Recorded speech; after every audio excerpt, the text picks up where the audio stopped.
Please, I can't swim. Businessman's mother begs and the maid does something unbelievable. Mrs. Dorothy never imagined that sunny day would end with her fighting for her life in a lake. Her son's corporate event had been perfect until her feet slipped on the wet pier and she felt her body plunge into the cold water. That's when the screaming started. She flailed her arms desperately, trying to stay afloat, but water kept rushing into her mouth every time she tried to breathe.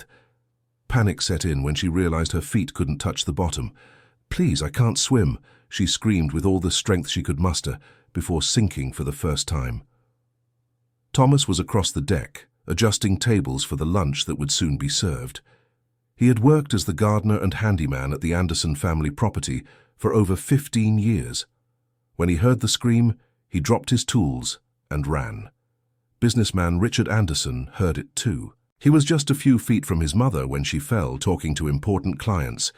He turned toward the water and froze for precious seconds, watching his mother sink.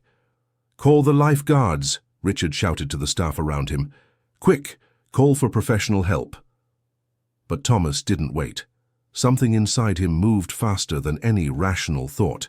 He ran toward the pier, his orange work vest flying behind him. His sneakers pounded hard on the wet wood as he calculated the spot where Mrs. Dorothy had sunk for the second time. "No." Richard reached out, trying to grab Thomas. "Wait for the professionals." Thomas didn't even hear. He jumped. The icy water enveloped his entire body. For a second, everything went dark and silent. Then the memory hit him like a punch to the gut. He was 8 years old again, trapped under the bridge during the flood, dirty water rushing up his nose and mouth, the desperation of not being able to breathe. His body wanted to lock up. The ancient fear screamed for him to return to the surface, to flee that drowning sensation that still haunted him in nightmares. But above him, he could see the shadow of Mrs. Dorothy sinking, her arms still moving weakly. Thomas forced his legs to swim. Every stroke was a battle against the terror trying to paralyze him. He reached Mrs. Dorothy when she was almost at the bottom of the lake. Her eyes were wide with pure panic. When he touched her, she grabbed onto him with desperate strength. Her nails dug into Thomas's shoulders as she tried to climb on top of him. They sank together. Thomas felt water rush up his nose. Panic exploded in his chest. He was back in the flood, back to being 8 years old, terrified. But this time someone was depending on him. He wrapped his arms around Mrs. Dorothy's waist and kicked off the lake bottom with all his might. They rose a little, but she kept thrashing, pushing his head under in her desperate attempt to breathe. "Calm down, Mrs. Dorothy," he tried to say, but water filled his mouth. On the shore, Richard was shouting instructions Thomas couldn't hear. Other guests had taken out their cell phones and were filming. Nobody else entered the water. Thomas summoned strength he didn't know he had. He turned Mrs. Dorothy onto her back, slipped his arm under her chin like he'd seen in movies, and began swimming sideways. Every movement was agony. His muscles burned. His left shoulder screamed in pain where she had dug her nails. They inched forward centimeter by centimeter toward the shallower area. Thomas stepped on something hard at the bottom and felt sharp pain explode in his shoulder as he hit a submerged rock. He almost dropped Mrs. Dorothy, but gritted his teeth and continued. Finally, his feet touched solid ground. He dragged Mrs. Dorothy to the shallow bank where the water reached their waists. She was coughing violently, vomiting lake water. Thomas was also coughing, his body trembling uncontrollably. It wasn't just from the cold. The old trauma had returned with full force. He could barely stand, his legs weak with fear and exhaustion. That's when Richard came running along the shore. "Mom! Mom! Are you okay?" He pulled Mrs. Dorothy out of the water without looking at Thomas. The paramedics, who had finally arrived, wrapped Mrs. Dorothy in thermal blankets. She was shaking so much she could hardly speak. Thomas got out of the water by himself, holding his left shoulder. It hurt so much he could barely move his arm. He sat on the wet grass away from the group surrounding Mrs. Dorothy, trying to control his rapid breathing. Nobody came to ask if he was okay. After 10 minutes of being examined by the paramedics, Mrs. Dorothy finally managed to speak. She was sitting in a chair someone had brought, still wrapped in the blankets, her grey hair stuck to her wet face. It was her, Mrs. Dorothy said suddenly, her voice still weak but firm. That new maid. Richard turned to his mother. What, Mom? The new maid, the one who was serving the drinks, she pushed me. The silence that fell over the group was heavy. Mom, you're confused. It was Thomas who jumped in to save you. No! Mrs. Dorothy stood up from the chair, staggering slightly. Before I fell, someone pushed me from behind. It was her, I'm sure. That new girl with the black hair. She was standing right behind me. Richard looked around. There was indeed a new employee who had been hired to help with the event. A young woman with dark hair who was now standing near the drinks table, her eyes wide. That doesn't make sense, Mom. Why would she do that? So she could look like a hero when she saved me, Mrs. Dorothy pointed in Thomas's direction. And that one over there was her accomplice. He took his time on purpose to save me, to make it look more dramatic. Thomas, still sitting on the grass holding his shoulder, slowly lifted his head. He couldn't speak. The words wouldn't come. Mrs. Dorothy, with all due respect, you're in shock, said one of the guests, an older gentleman who had known the family for years. Thomas risked his own life. Risked nothing. He knows how to swim perfectly. I've seen him in the pool with Richard's granddaughter many times. This was all staged. Richard looked at Thomas, who remained silent. The gardener's shoulder was starting to swell visibly, purple bruises forming on his wet skin. Thomas, is it true that you know how to swim? Richard asked. Thomas nodded slowly. His throat was too tight to speak. The memories of the flood were still swirling in his head, mixed with the feeling of drowning he had just relived. See? Mrs. Dorothy pointed. He admits it. All a set-up to get money from us later. The dark-haired girl started to cry. I didn't push anyone, I swear. I was just serving the drinks when the lady fell. Liar! Mrs. Dorothy took a step toward the girl. I felt hands on my back. Richard raised his hand, asking for silence. Let's all calm down. Did anyone see what exactly happened? The guests looked at each other. Many had filmed the rescue, but nobody had been paying attention to Mrs. Dorothy before the fall. Everyone was focused on their own conversations, their own groups. I saw, said a voice. Everyone turned. It was Marcus, one of the regular waiters who had worked at the family's events for years. He was standing near the buffet table, holding an empty tray. Well, what did you see? Richard asked. Marcus hesitated.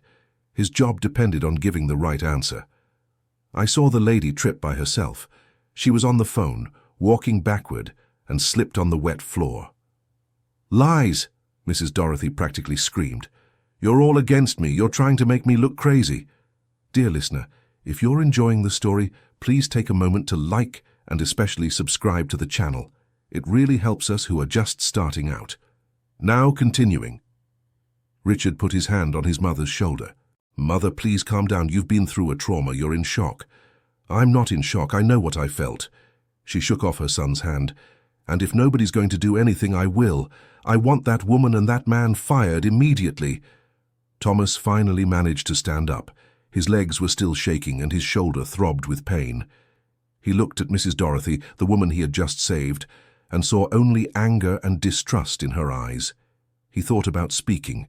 He thought about explaining the fear he had to overcome, about how he almost died down there with her. He thought about telling her about the rock that had hurt his shoulder when he dragged her to the shallow part. But the words didn't come. They never came when he needed them most. Thomas had always been like that, quiet, keeping everything inside. His father used to say he thought too much before speaking, and when he finally decided to speak, the moment had already passed. So Thomas just turned his back and started walking toward the staff locker room. Each step was torture on his injured shoulder. Where do you think you're going? Richard called. I didn't say you could leave.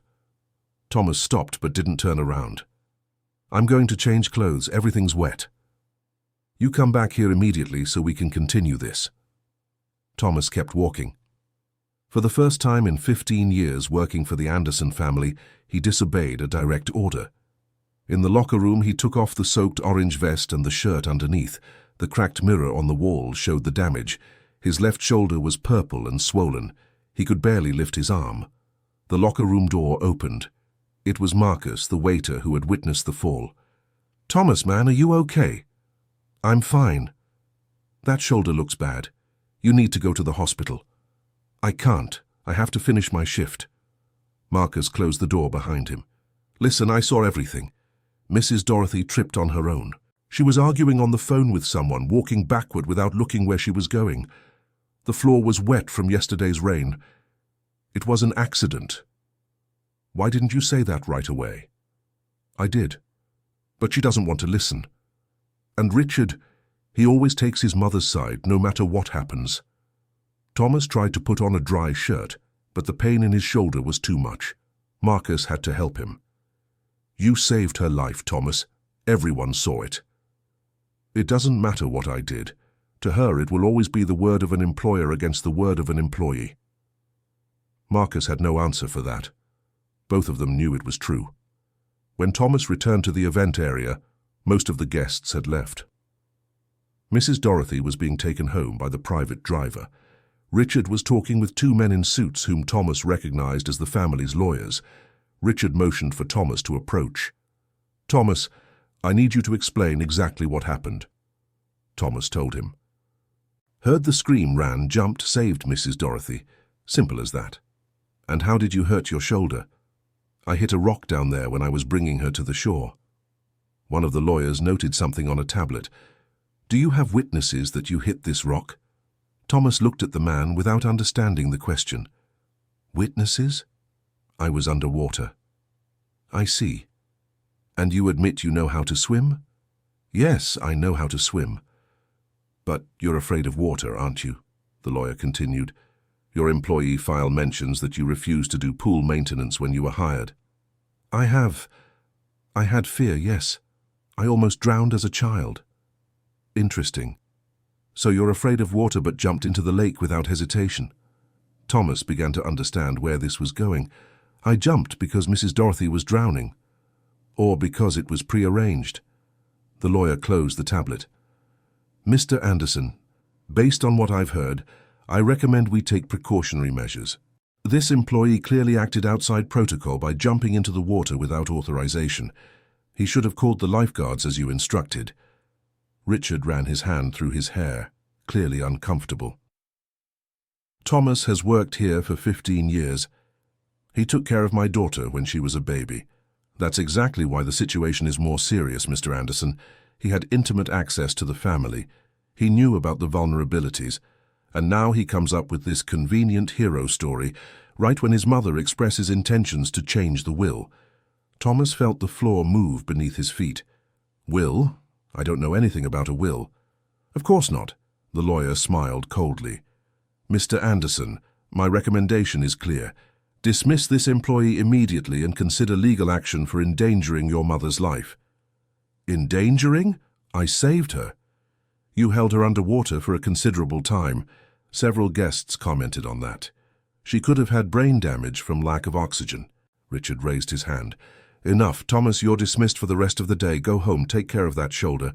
We'll talk more calmly tomorrow. Richard, with all due respect, this delay is reckless, the lawyer insisted. I said we'll talk tomorrow. Richard repeated, but his tone wasn't supportive of Thomas. It was that of someone who needed time to think about how to protect himself. Thomas left with his shirt dry, but his heart heavy. He picked up his employee badge in the locker room, the old backpack with his things, and went to the bus stop. Normally, the family driver would take him to the nearest station after events. Today, no one offered. His shoulder hurt so much he could barely hold the backpack. On the crowded bus, he stood because sitting and getting up later would be worse. Every jolt of the vehicle was a new wave of pain. Thomas lived in a neighborhood 40 minutes away from the Anderson mansion. It was a simple area, houses close together, streets with uneven cobblestones. He shared a small house with his younger sister, Sarah, and her 3 children. When he got home, Sarah was in the kitchen preparing dinner. She turned when she heard the door, and her face immediately changed when she saw her brother's condition. Jesus, Thomas, what happened to you? I had an accident at work. What kind of accident? She approached, seeing the swollen shoulder through his shirt. This looks awful. Did you go to the doctor? I didn't have time. You didn't have time? Look at the size of that shoulder. You need to go to the hospital now. I can't. The basic insurance I have doesn't cover weekend emergencies. I'll wait until Monday. Sarah put her hands on her hips, the gesture she'd made since childhood when she was angry. What if it's something serious? What if you need surgery? I won't need it. You're not a doctor to know. Thomas's nieces and nephews appeared at the kitchen door. Lily, 12 years old, Michael, 9, and little Emma, 6. They had lost their parents in a car accident 3 years ago. Since then, Thomas and Sarah had been raising the children together with the little they earned. "Uncle Thomas is hurt?" Emma asked in her thin voice. "It's nothing, Princess, just a bruise." "Why are you all wet?" Lily noticed.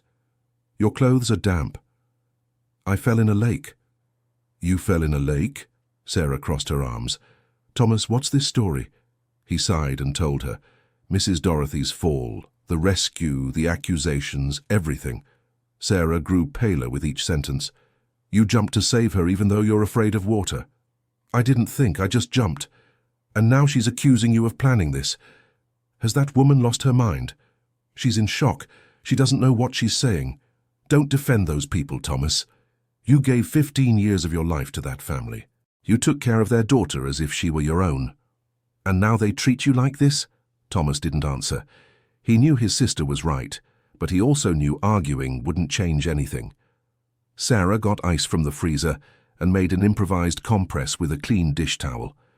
"Hold this on your shoulder, and tomorrow morning, no matter how much it costs, you're going to the emergency room." That night, Thomas barely slept. The pain in his shoulder was constant, throbbing. But worse than the physical pain was the feeling of injustice burning in his chest. He had saved a life. He had faced his biggest fear, and all he got in return were accusations. He stared at the ceiling of the small room he shared with Michael. The boy slept soundly in the bed next to him, innocent of all adult problems. Thomas thought about all the years working for the Anderson family. He had started as a gardener's helper when he was 22. Richard was newly married at the time, full of plans to expand the business. Mrs. Dorothy was still vibrant, active, involved in all company decisions. It was Mrs. Dorothy who insisted Thomas stay when the head gardener retired. She said she trusted him, that she saw a hard-working and honest young man in him. Thomas never forgot those words. They meant everything to a poor boy who had barely finished middle school. When Richard's daughter was born, it was Thomas who set up the swing in the garden. It was Thomas who taught the girl to ride a bike. It was Thomas who kept an eye on her while she played in the pool, even though it cost him nightmares. Emily. The girl was 15 now. Thomas remembered how she used to run to hug him when she got home from school, telling him everything she had learned. In recent years, she had become more distant, more busy with her own things, but sometimes she still stopped to talk to him, while Thomas tended to the rose bushes she loved so much. Would Emily know what happened? Would she believe her grandmother's accusations? Thomas turned in bed, trying to find a position that hurt less. His shoulder protested with every movement. In the morning, Sarah woke him early. "Let's go. I'm taking you to the health clinic. And the kids. The neighbor will watch them, no arguments." The neighborhood health clinic had a line. There was always a line. Thomas took a number and sat in the plastic chairs in the waiting room. It was 7 o'clock on a Sunday morning, and there were already 20 people ahead of him. Sarah went to buy bread at the bakery across the street and came back with coffee and a bag of warm French bread. "Eat. You haven't eaten anything since yesterday morning." Thomas obeyed. The bread was good, but he barely had an appetite. 2 hours later, he was finally called. The doctor on duty was young, seemed to be in his first year of residency. He examined Thomas's shoulder and ordered an X-ray. "You dislocated your shoulder." The doctor showed him the image. "See here? The bone came out of place. Can you put it back?" "Yes, but it's a delicate procedure, and you'll need physical therapy afterward." "How did this happen?" Thomas explained about the accident at work. The doctor wrote everything down on the chart. "So it was a work accident? Did you notify your employer?" "I did." "Are they going to cover the treatment?" Thomas didn't know how to answer. Technically, he had jumped into the water against direct orders. Richard had yelled to wait for the professionals. The lawyer had made it clear that Thomas acted outside of protocol. "I don't know," Thomas finally answered. Well, I'll refer you to orthopedics. They'll put your shoulder back in place, but it's going to hurt. A lot. Do you want me to give you something for the pain first? You can. The doctor gave him an injection. Thomas waited 15 minutes and then was taken to another room. There, an older orthopedist examined his shoulder and confirmed the diagnosis.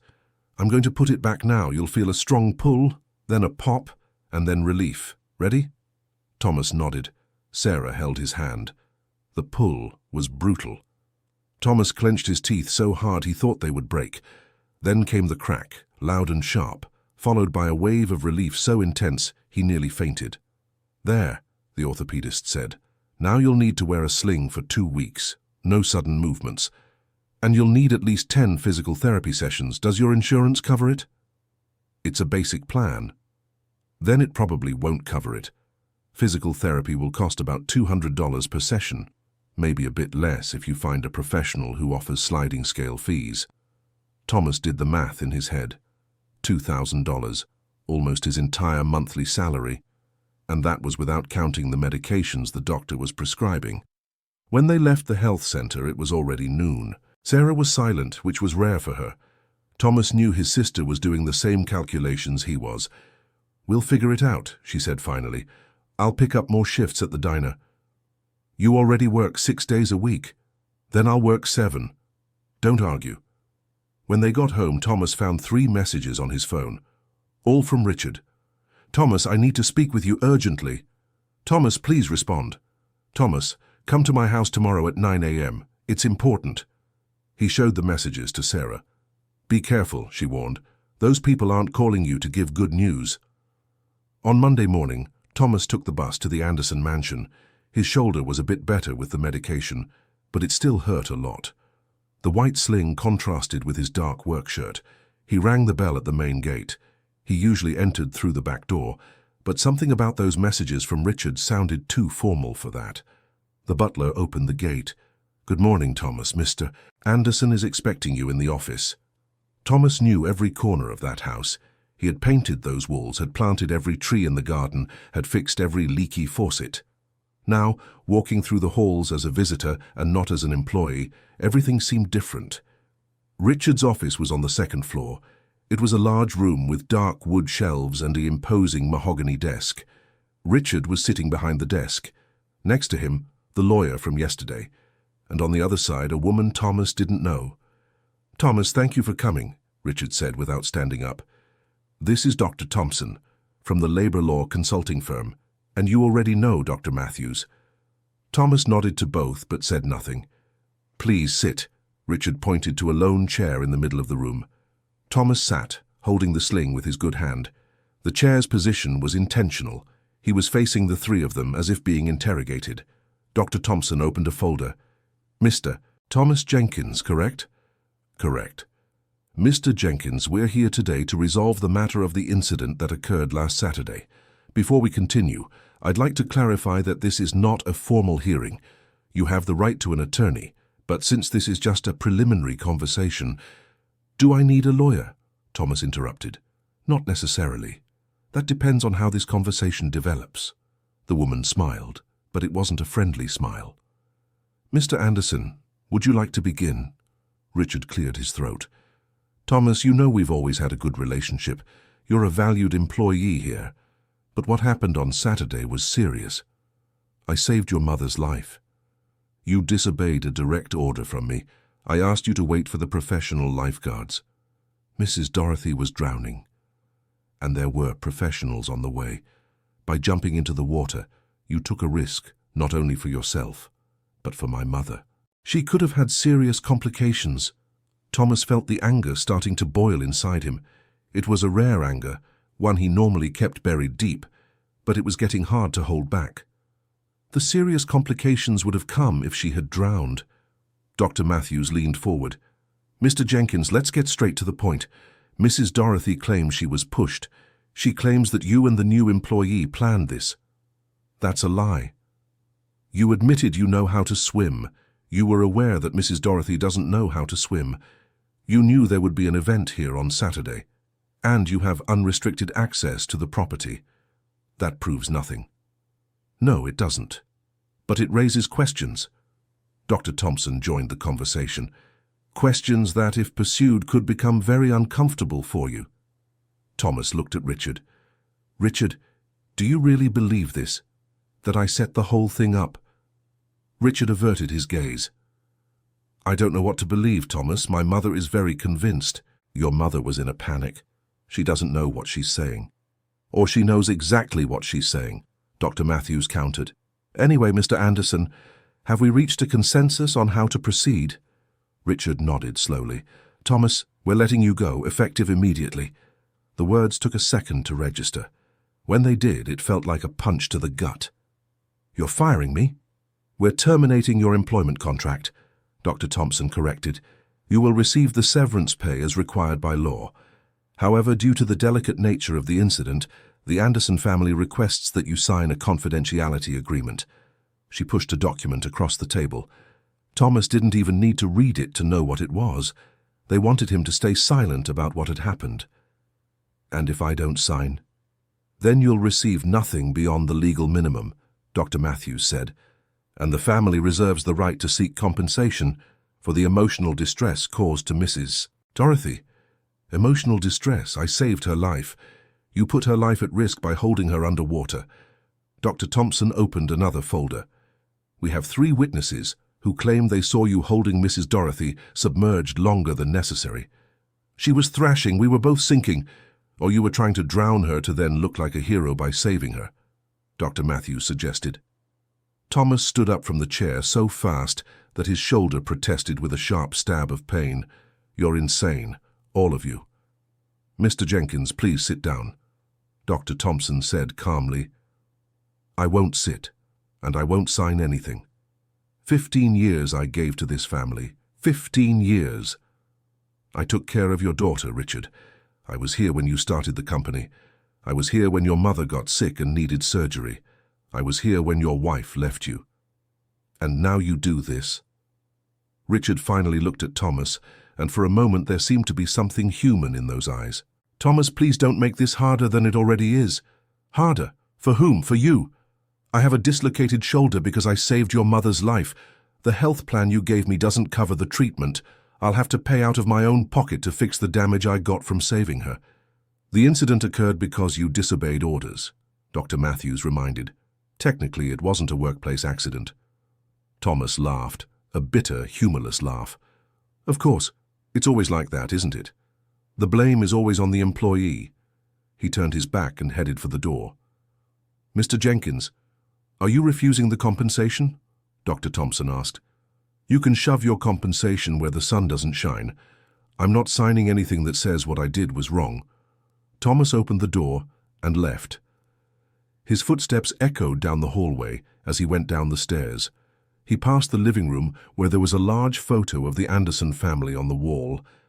Richard, the ex-wife, Emily as a child, and Mrs. Dorothy.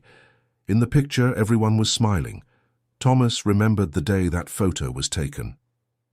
He was there on the other side of the camera, making funny faces to make Emily laugh because she was sulking and didn't want to take a picture. It worked. She laughed, the photographer clicked, and there was the result. A happy family. A perfect lie. He left the mansion and walked to the gate. The butler was already there, waiting to close it behind Thomas. I'm sorry, Thomas, the older man said quietly. You didn't deserve this. Thomas just nodded. He didn't trust his own voice to respond without breaking it.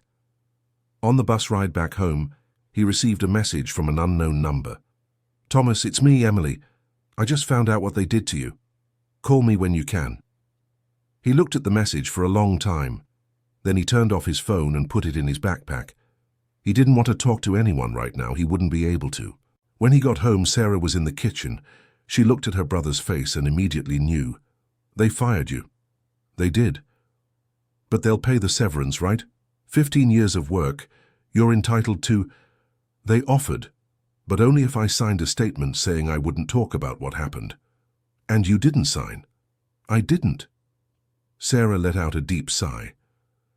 Thomas, I know you're angry, but think carefully. We need that money. The kids need it. You need it to pay for your shoulder treatment. I know. Thomas sat in the kitchen chair, suddenly exhausted.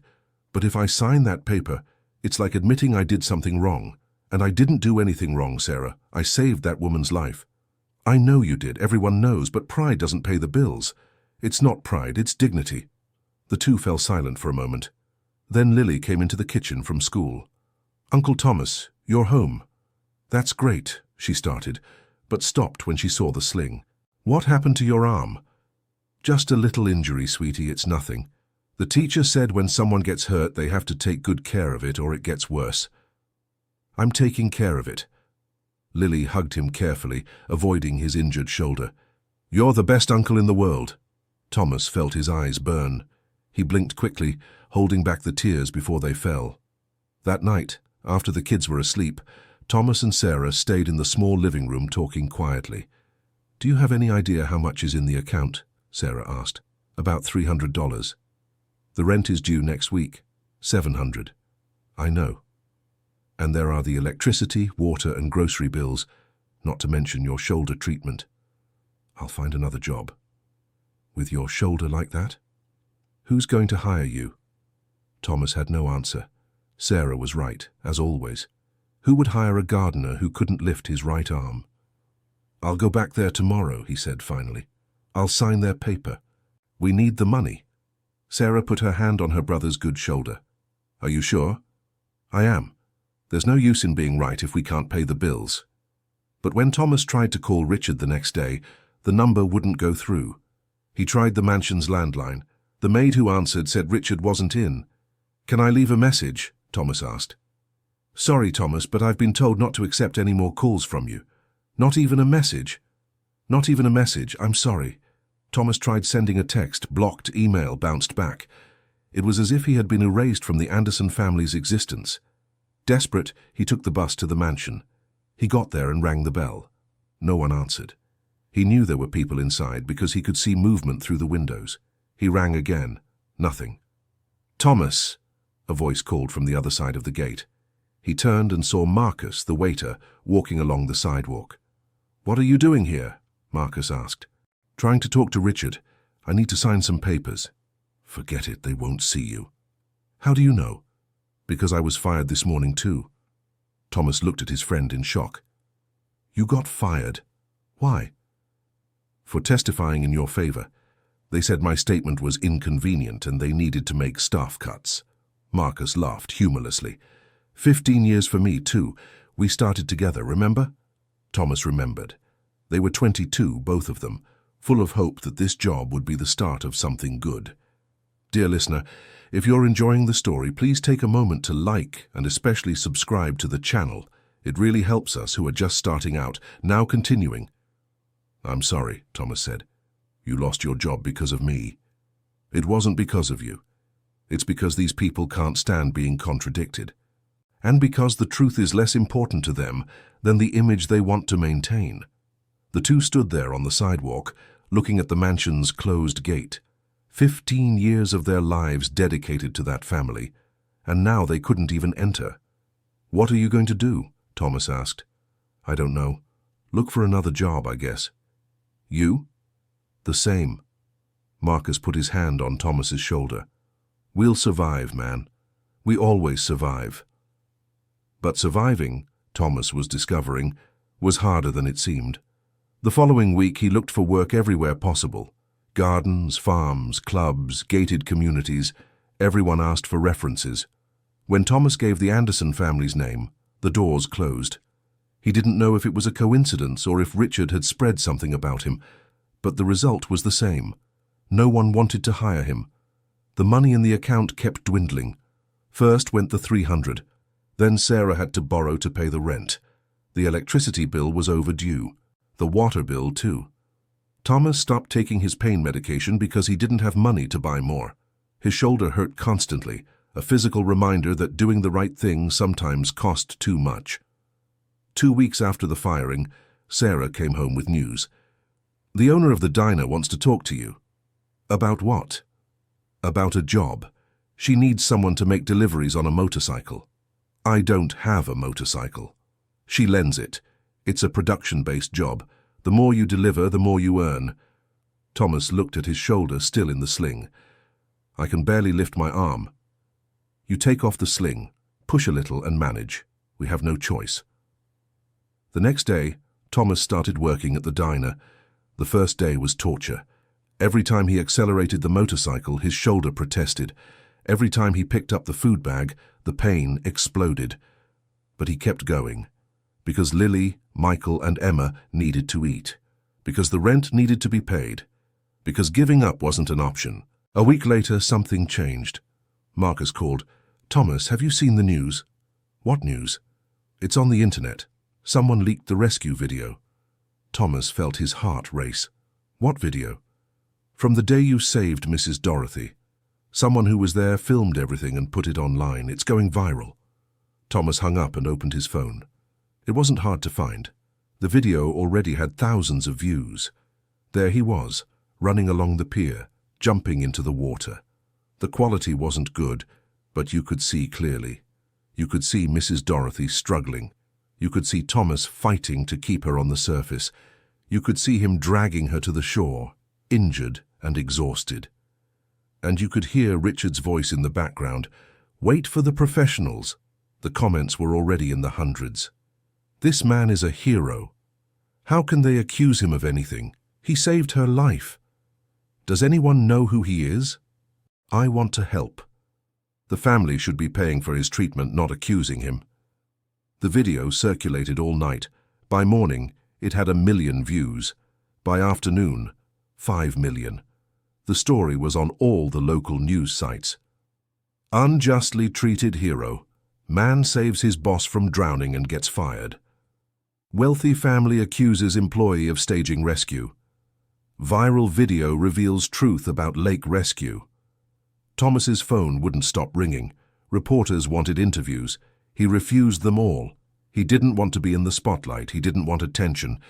He just wanted to work and take care of his family. But the story took on a life of its own. On the third day, a journalist went to Thomas's neighborhood and spoke with his neighbors. The resulting article was devastating for the Anderson family. Thomas Jenkins, 37 years old, lives in a modest home and cares for his 3 orphaned nephews.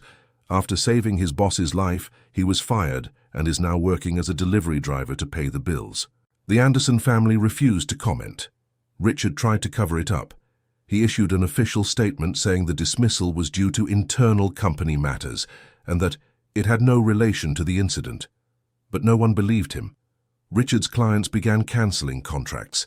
The company's image was tarnished. How could you trust someone who treated a person who saved his own mother's life like that? That's when Richard's daughter, Emily, did something no one expected. She gave an interview. Thomas was making deliveries when Sarah called. "Turn on the TV right now. I'm working. Turn it on. The girl, Emily, is on TV talking about you." Thomas stopped his motorcycle and opened the internet on his phone. There was Emily, 15 years old, sitting in front of the cameras with a courage Thomas didn't know she had. "Thomas isn't just an employee my father fired. He's the person who practically raised me. When I was 6, I fell into the pool and didn't know how to swim. It was Thomas who jumped in and saved me. My grandmother was there, she saw it, but we all forgot, or chose to forget." The reporter asked the obvious question, "Why do you think your family forgot?" "Because it's easier to forget the sacrifices of those not in our social class. Thomas saved my life. He saved my grandmother's life, and we treated him as if he were disposable." Tears streamed down Emily's face as she spoke. "I grew up watching Thomas take care of everything. The garden, the house, me. He taught me how to ride a bike. He comforted me when my mother left. He was always there, and now, when he needed us most, we turned our backs on him."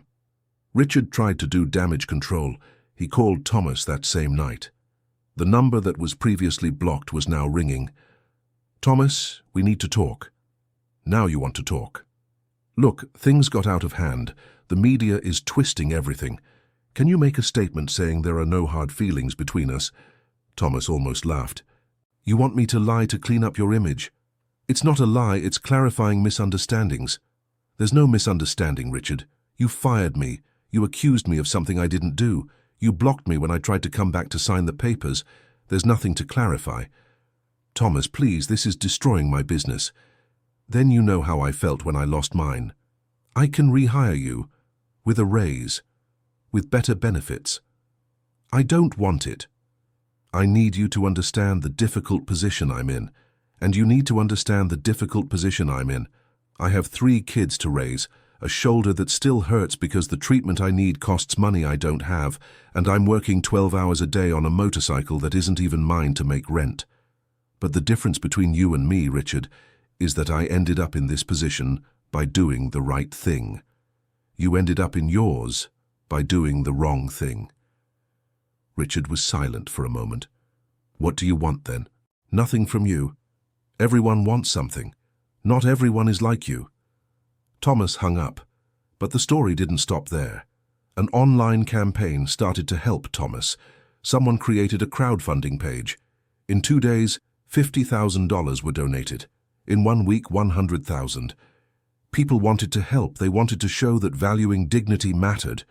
Thomas didn't know how to handle so much attention. Sarah insisted he accept the money. Think of the children. You can pay for the treatment. You can give them stability. I don't want charity. It's not charity, it's recognition. People saw what you did and want to give back. Reluctantly, Thomas accepted.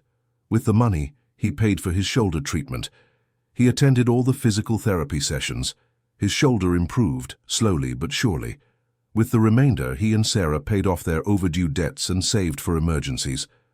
Thomas continued working at the diner because he wasn't a man to sit idle. Mrs. Dorothy, meanwhile, was having her own problems. The guilt she had tried to bury was resurfacing, magnified by the public exposure.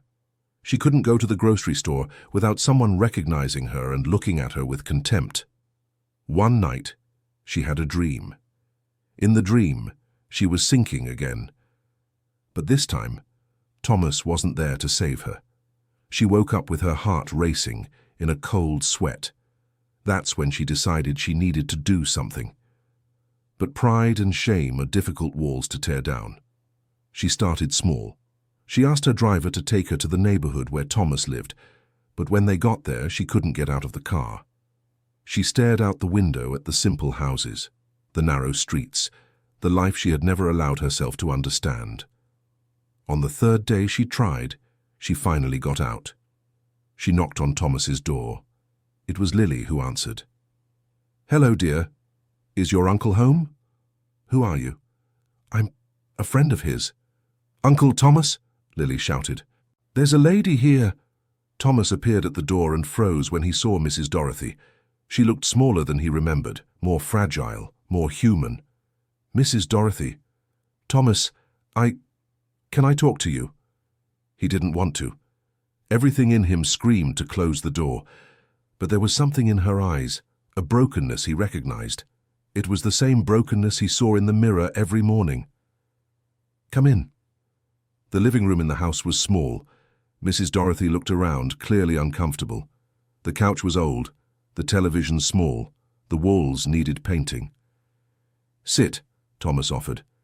She sat on the edge of the sofa, her hands clasped in her lap. "I came to apologize." Thomas said nothing. Just waited. "I was wrong. About everything. About accusing you, about firing you, about everything." She took a deep breath. "I almost died in that lake. And when I woke up, when I realized I was alive, instead of feeling gratitude, I felt fear. Fear of being in debt to someone. Fear of admitting that my life was saved by someone I always considered inferior." "I was never inferior," Thomas said calmly. "I was always your equal. The difference was, you had money, and I didn't." "I know that now." Tears began to stream down Mrs. Dorothy's face. "But it took me a whole lifetime to understand, and when I finally understood, I had already destroyed everything." "Why are you here?" "Because I can't sleep. Because I can't look in the mirror. Because my granddaughter looks at me with disappointment and I can't blame her. Because I want to fix what I broke, but I don't know how." Thomas stood up and went to the kitchen. He returned with a glass of water and handed it to Mrs. Dorothy. "What do you want from me?" "Forgiveness. Is that all? What else could I want?" Most people who come here want me to say publicly that everything is okay. They want to clear their conscience without cost. Mrs. Dorothy drank the water slowly. I deserve your anger. I'm not angry. I'm tired. I paid for your treatment, she said suddenly. Anonymously, the online fundraiser. I donated $100,000. Thomas looked at her, surprised. Why? Because it's the least I owed. Your shoulder was hurt, saving my life. It was my responsibility to make sure you got the proper treatment. And does Richard know?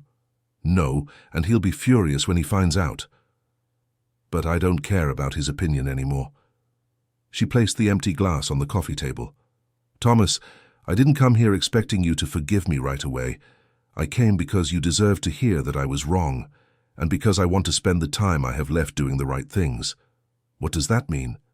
It means I want to help for real, not with money, although I can do that too, but to help in a way that matters. Do you have plans? Dreams you had to put on hold? Thomas thought. He did have dreams, yes, but he had learned not to talk about them because dreams were a luxury for those with stability. I always wanted to have my own business, a landscaping company, nothing big, just something of my own. Then let's make it happen. I don't want your money. I'm not offering money. I'm offering connections, contacts. I know half the business owners in town. I can introduce you. The rest is up to you. Thomas didn't know what to say. Part of him wanted to refuse, to keep his distance, to protect himself from more disappointment. But another part, the part that still believed people could change, wanted to give it a chance. I need to think. Of course. Mrs. Dorothy stood up. My number is still the same. When you decide, call me. She went to the door, then stopped. Thomas, one more thing. About that day at the pool, when you saved Emily. I remember. I've always remembered. But it was easier to forget because admitting it would mean acknowledging that I was in your debt. And I've spent my whole life avoiding being in debt to anyone. It was a terrible weakness. And it cost way too much. She left. Thomas stood still in the living room, processing the conversation. Sarah, who had heard everything from the kitchen, appeared. Are you going to accept her help? I don't know. Thomas, I know you're hurt, but sometimes we need to set our pride aside and accept an outstretched hand. What if it's a trap? What if it's not? What if it's a person genuinely trying to fix their mistakes? Thomas spent the night thinking. The next day he called Mrs. Dorothy. I accept, but with conditions. What are they? First, this doesn't erase what happened. Second, I work at my own pace, my own way. Third, if at any point I feel this isn't right, I walk away. Fair enough. We start whenever you want. In the following weeks, Mrs. Dorothy kept her word. She introduced Thomas to business owners, property managers, club directors, always in the same way. This is Thomas Jenkins. He's the best landscaper you'll ever find. And if you don't believe me, just Google him. Thomas started small. One garden here, another there. But his work was excellent, the result of 15 years of practice. The clients were satisfied. They referred him to others. The business began to grow. He hired Marcus as his first employee, then 2 more young men from the neighborhood who were unemployed. He bought tools, rented a small shed to store the equipment. Mrs. Dorothy showed up from time to time, at first only to introduce new clients, later for other reasons. Once she brought meals she had cooked. Another time, she showed up with new uniforms for the team. Are you doing this to ease your conscience? Thomas asked one day. No, I'm doing it because I like seeing you thrive, because it makes me feel that at least one good thing came out of all this. Emily started visiting too.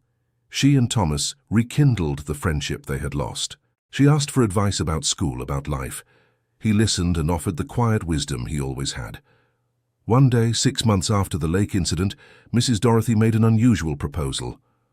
Thomas, are you still afraid of water? I am. Why? Because I have an idea. But you're going to think I'm crazy, she told him. And yes, it was crazy, but it was also brilliant. She wanted to open a community swimming school in Thomas's neighborhood, not as charity, but as a business. A business that would teach poor children to swim for free, but also offer paid lessons for those who could afford it. The profit from the paid lessons would keep the free ones running. And how do you want me to be involved? As a partner, 50-50. You know the community. You understand what they need, and you overcame your own fear to save someone. That's the message we want to send. I don't swim well. I can't teach. No, but you can manage. Hire teachers. Take care of the space. Do what you do best.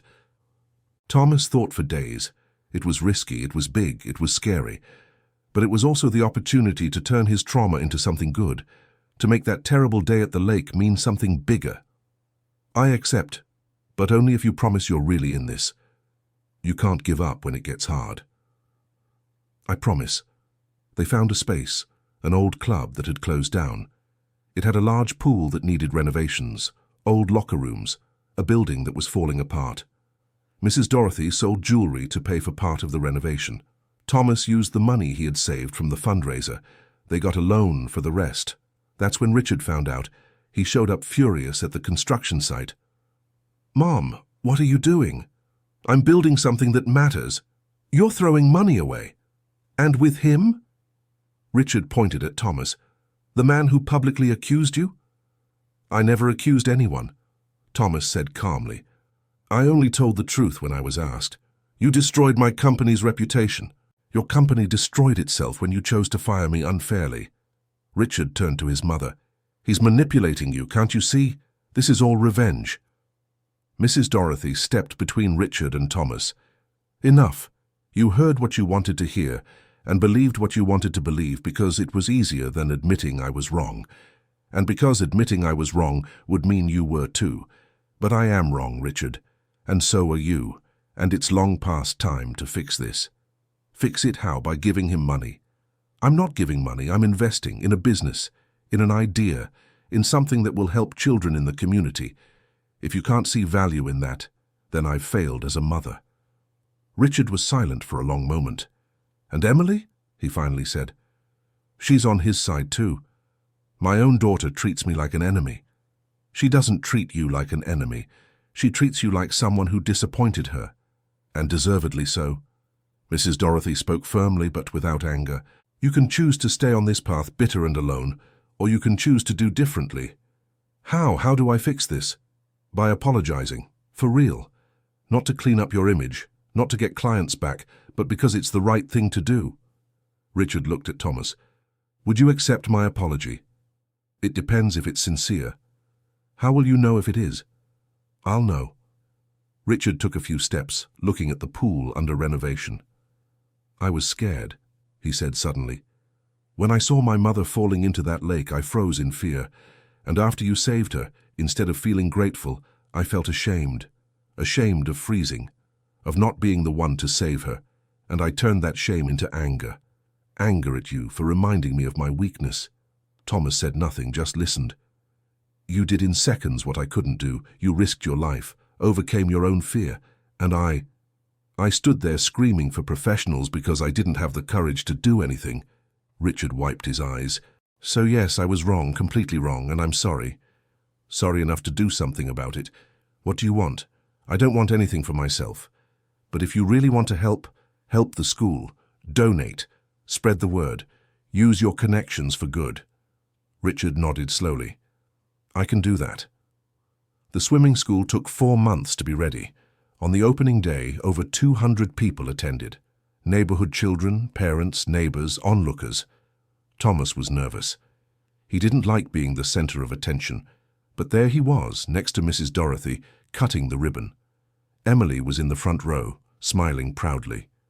Richard was there too, further back, but he was there. The teachers they had hired began the first lessons. 20 children dove into the pool for the first time.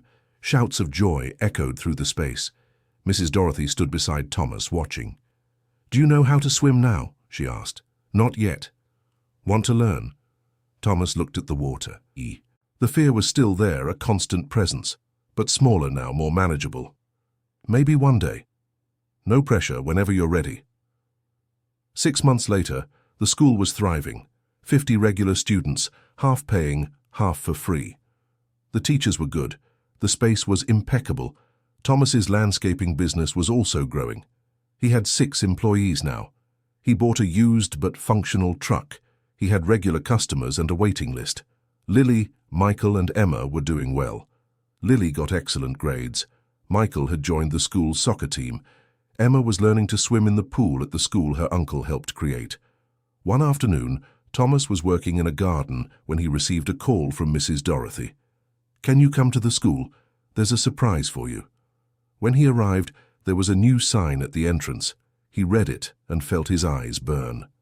New Beginnings Swimming School, founded by Thomas Jenkins and Dorothy Anderson. New Beginnings, Thomas repeated. "It's a good name." "I thought it was appropriate for both of us." Mrs. Dorothy put her hand on his arm. "You gave me a new beginning when you saved me in that lake, not just physically, but morally. You forced me to look at who I had become, and I didn't like what I saw. And now I'm trying to be a better person. I don't know if I'm succeeding, but I'm trying." "You are succeeding." They stood there for a moment, watching the children swimming, laughing, living.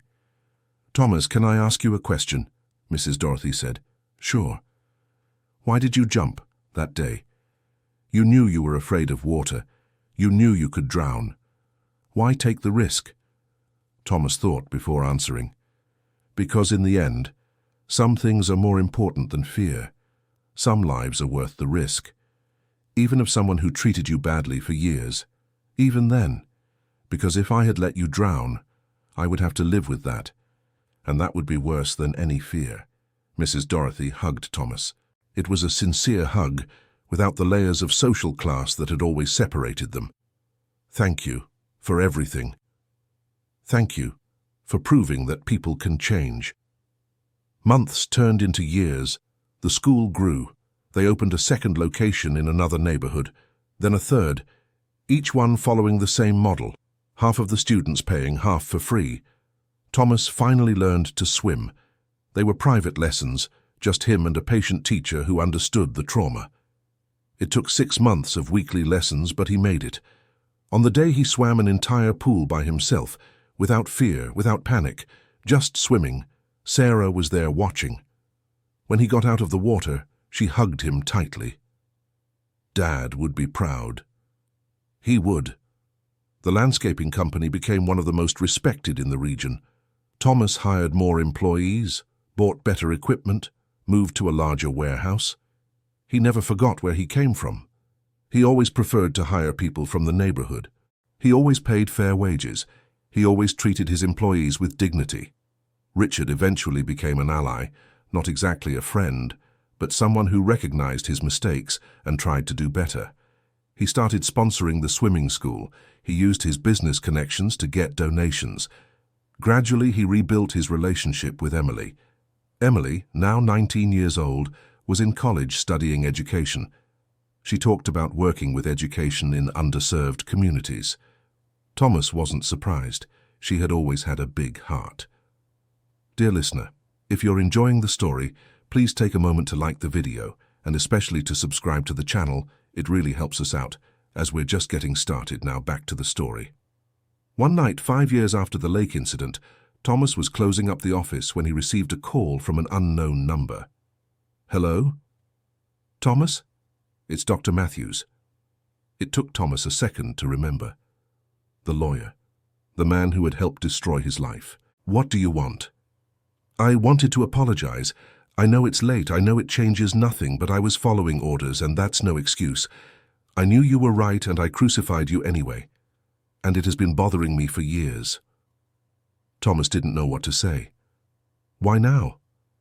"Because I was diagnosed with cancer, and when you face your own mortality, you start to rethink the choices you've made, the people you've hurt, and I've hurt a lot of people in the name of doing my job. You were one of them. I'm sorry about the cancer. You don't have to be. I don't deserve your compassion. I just wanted you to know that I was wrong, and that I am deeply sorry. I accept your apology." Just like that? Just like that. Life is too short to hold grudges. The lawyer was silent for a moment. "You're a better man than I will ever be." "No, I'm just a man who chose to let the anger go. You can do the same." After hanging up, Thomas sat in the empty office thinking. How many people carried guilt? How many wanted to apologize but didn't have the courage? He picked up his phone and wrote a message. "Mrs. Dorothy, I had an idea for the school." She replied in minutes. "Tell me, what if we started a mentorship program, connecting adults who have overcome trauma with children who are going through tough times? Not therapy, just human connection." "I love it. When do we start?" "Tomorrow?" "Tomorrow." The program started small. 5 mentors, 5 children. But it grew. Soon it was 10, then 20, then 50. Thomas became a mentor to a 9-year-old boy named Ryan, who was terrified of water after nearly drowning in a flood. The story was painfully familiar. "Are you going to make me swim?" Ryan asked at their first meeting. "Never. No one will force you to do anything, but I will show you that it's possible to overcome fear in your own time." It took a year of conversations, of patience, of small steps. Ryan started by touching the water with his fingers, then his foot, then he went in up to his knees. On the day Ryan swam for the first time, he got out of the pool and hugged Thomas tightly. "I did it! I did it!" "You did, and I always knew you would." Thomas looked around. There were 30 children swimming, laughing, playing, mentors on the edges, watching, encouraging, Mrs. Dorothy talking with parents, teachers giving lessons, life happening. And to think it all started with a moment of terror in a lake. That night at home, the children were already asleep. Sarah was in the kitchen making tea.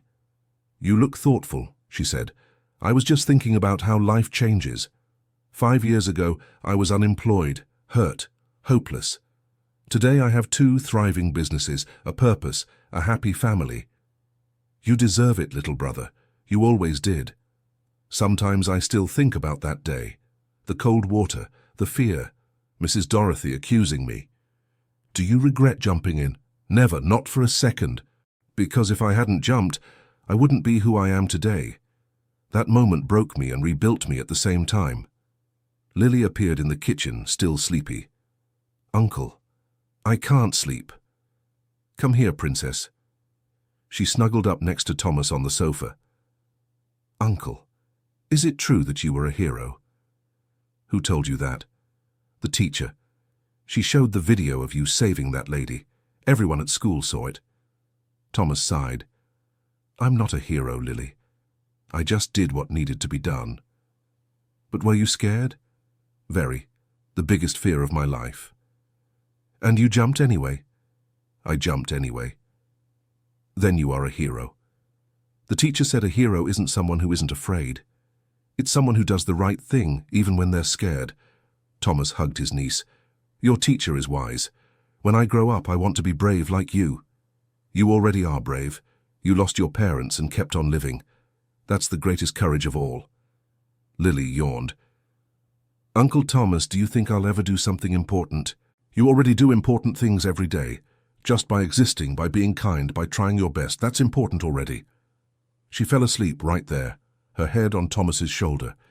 He stayed still, afraid of waking her. Sarah covered them both with a blanket. "You're good at this, being a dad." "I try. You're more than an uncle to these kids. You know that, right?" "I know." On the school's 6th anniversary, they threw a big party. 200 people attended. Former and current students, parents, teachers, partners, donors. Emily prepared a special video.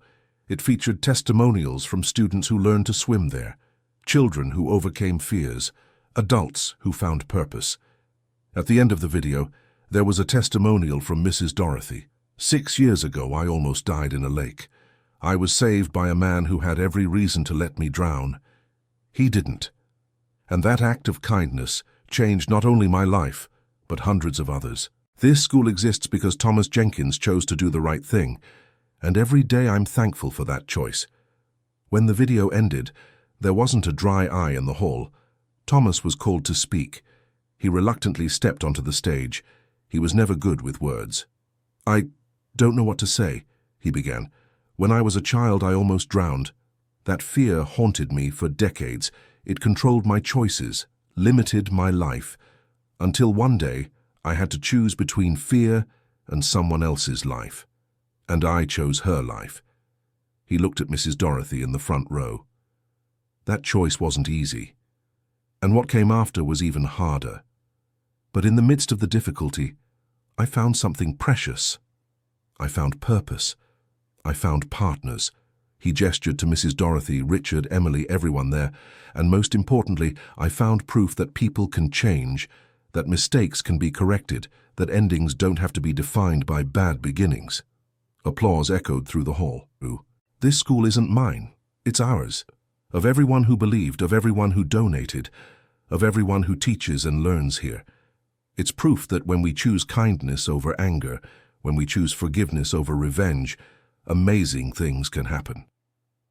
Later, as the party was winding down, Mrs. Dorothy pulled Thomas aside. "There's something I need to tell you." "What is it?" "I'm sick. Cancer. Advanced stage." Thomas felt the floor move. "How much time did the doctors give?" 6 months, maybe a year if I'm lucky." "Mrs. Dorothy, don't be sad.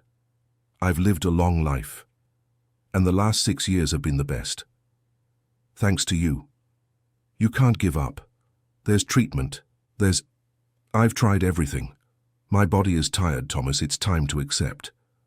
Thomas hugged the woman he had saved and who, in a way, had also saved him. "What can I do?" "Continue the work. Keep the school alive. And please, look after Richard and Emily. They'll need someone sensible around." "I promise." Mrs. Dorothy passed away 4 months later. She went peacefully at home, surrounded by family. Emily was there, Richard was there, and Thomas was too because she had asked. Her last words were for Thomas. "Thank you for giving me a purpose. Thank you for saving me." Twice the funeral was large, hundreds of people attended. Some were expected, some were not. Students from the school, parents, teachers, people whose lives had been touched by the work Mrs. Dorothy had done over the past few years. Thomas gave a short speech. Dorothy Anderson could have lived the rest of her life, settled, comfortable, without ever looking at her own flaws. But she chose differently. She chose to face the truth, no matter how painful it was. She chose to change. She chose to do things differently. And because of that, hundreds of children today know how to swim. Hundreds of families have hope. That is a legacy. That is a life well lived. After the funeral, Richard pulled Thomas aside to talk. "My mother left something for you." "What?" "Half of the shares in the school. The other half is divided between me and Emily." "Richard, I can't accept this. You have no choice. It's in the will. She wanted to make sure the school remained what it is, and she trusted you with that." Thomas didn't know what to say. "She also left a letter." Richard handed him an envelope. Thomas opened it. The handwriting was Mrs. Dorothy's, shaky but legible. "Thomas, when you saved me in that lake, you also saved what was left of my humanity. I spent decades drowning in pride, in arrogance, in indifference to the suffering of others. You gave me air to breathe.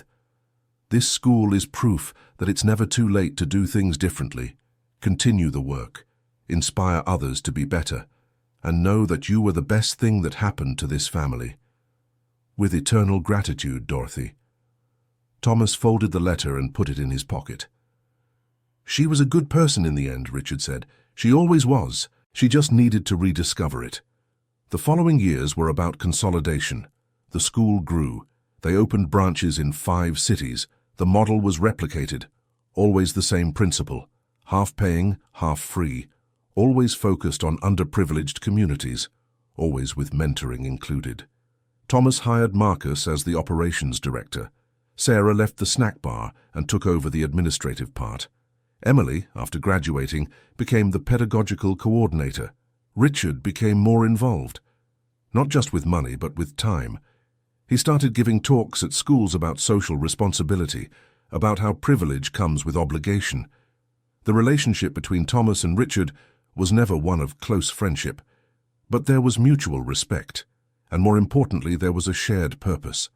Lily grew up and became a teacher, not of swimming, but of history. She worked at a public school in the same neighborhood where she grew up. Michael became a children's soccer coach, working with underprivileged kids. Emma graduated in psychology and came back to work in the school's mentoring program. All three said the same thing when asked what inspired them. "My uncle taught me that doing the right thing is always worth it, even when it costs a lot, even when it hurts." 10 years after the incident at the lake, Thomas was visiting the school on a quiet Saturday. There were a few children swimming, but the activity was light. He walked to the edge of the pool and looked at the water. He still felt a slight discomfort, he probably always would, but it was no longer paralyzing. "Uncle Thomas," a little voice called. It was a girl of about 7, one of the new students. "Hi, Katie Rose. Can you watch me swim? I learned to float." Of course. She jumped into the water and began to float. Thomas watched, smiling. "That's perfect. Keep it up." The teacher who was supervising came over. "She has progressed so much. When she first got here, she was so scared she couldn't even step into the shallow end." "And what changed?" "I told her your story, about how you were scared but jumped in anyway. She said if you could do it, she could too." Thomas felt his chest tighten with emotion. Later, sitting in the school's office, Thomas began to write. He was never one for writing, but something in him needed to record it. He wrote about that day at the lake, about the fear, the pain, the injustice, but also about redemption, transformation, forgiveness. He wrote about Mrs. Dorothy and how she changed, about Richard and how he learned, about Emily and her courage to confront her family. He wrote about the children who learned to swim, about the mentors who found purpose, about a community that came together, and in the end, he wrote a simple truth. Heroism isn't about not being afraid. It's about doing the right thing despite the fear. And sometimes the right thing isn't recognized immediately. Sometimes it takes time. Sometimes it costs dearly. But in the end, it's always worth it. He saved the document and closed the computer. Outside, the sun was beginning to set. The children had gone home. The school was quiet. Thomas locked everything up and went home. On the way, he passed by the lake where it all began. The property now belonged to another family. The pier had been renovated. He stopped for a moment, looking at the water. "Thank you," he said softly. He didn't know exactly to whom or for what he was thanking. Perhaps the universe, perhaps life, perhaps just himself, for the courage he had that day. At home, the family was gathered. Sarah was cooking. The children, now adults, were talking about their days. Marcus had come for dinner with his wife and young children. "Uncle Thomas!" Marcus's children ran to hug him. "Whoa, easy! You're going to knock me over." It was loud. It was chaotic. It was perfect. During dinner, Emily made an announcement. "Everyone, I have some news. We got approval to open 3 more schools, 1 in each region of the city." Everyone celebrated. "And there's more," she continued. "I want to propose that one of them be called the Dorothy Anderson Swimming School, in honor of my grandmother." Thomas smiled. "She would have liked that." "She would. And she would insist that you be the co-founder." "Then it's decided." After dinner, Thomas went out to the porch. The night was clear, stars visible even with the city's pollution. Sarah joined him. "What are you thinking about?" "About how strange life is, how a moment of terror can turn into so much meaning." "You turned it. It wasn't life, it was you. It was a lot of people. Mrs. Dorothy, you, the children, Marcus, Emily, everyone. But it started with you, with your choice to jump." Thomas thought about that. "You know what's funny? If someone had asked me before that day if I would jump into a lake to save someone, I would have said no. The fear was too great, but in the moment I didn't think, I just acted. Sometimes the best actions are the ones we do without thinking, when we let the heart decide and not the head." "Maybe." They stood there in comfortable silence, siblings who had been through so much together and were still standing. Inside the house, laughter echoed. Life happening, love shared, family chosen and built. And Thomas realized that this was the true end of the story. Not the dramatic moment at the lake, not the unfair dismissal, not even the reconciliation with Mrs. Dorothy. The true ending was this: an ordinary night with people he loved, in a house he could call home, with a purpose that made his heart sing. He had jumped into a cold lake 6 years ago and almost drowned in fear and trauma. But now, finally, he was learning to swim. End of story. And you, what did you think of this journey? From where have you been following us? Sometimes doing the right thing costs us dearly, but Thomas showed us that in the end it's always worth it. Leave in the comments what moved you most in this story. Don't forget to like and subscribe to the channel for more heart-touching stories. Until next time.